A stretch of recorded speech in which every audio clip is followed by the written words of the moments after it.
to now take up that technology lead? What country is going to do that? Leaving us more vulnerable to some other country, keeping the advantage on having the best technology. So I'm telling you, I represent a state that's about technology. I have two other quick questions for you.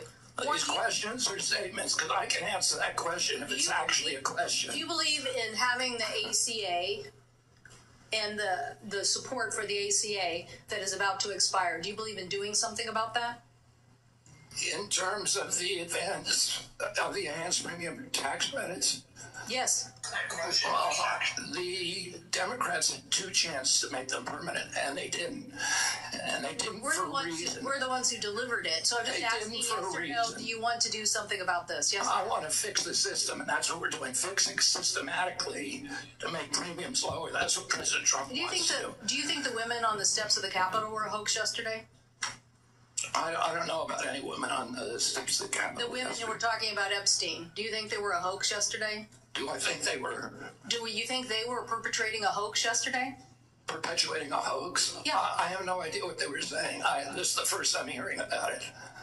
You're hearing about the women on the Capitol steps saying that they believe that the Epstein information should be made public? That's the first you're hearing about it?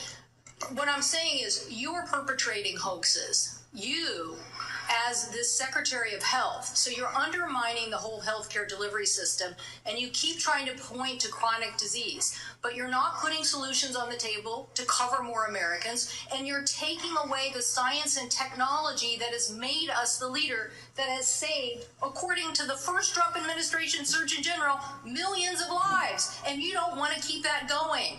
So no, I don't support your continued efforts as Secretary, and I definitely think that our colleagues need to rally around science. If you want the Northwest to continue to lead on all innovation and all healthy people, okay, we'll do that. But it's a sad statement for the rest of America and America's leadership on technology. Thank you, Mr. Chairman. Thank you, Senator Warner.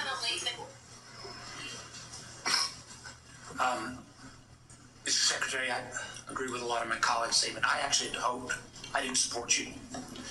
I thought taking on chronic illnesses was going to be important. I've got two kids, as we discussed when you met, that have chronic illnesses.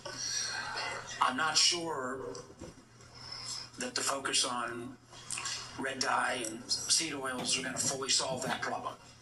Of course they won't. I would say this, that seems where your emphasis is. I want to go back to just, again, some basic facts. Do you accept the fact that 1 million Americans died from COVID? I don't know how many died. You're the Secretary of Health and Human Services. You don't have any idea how many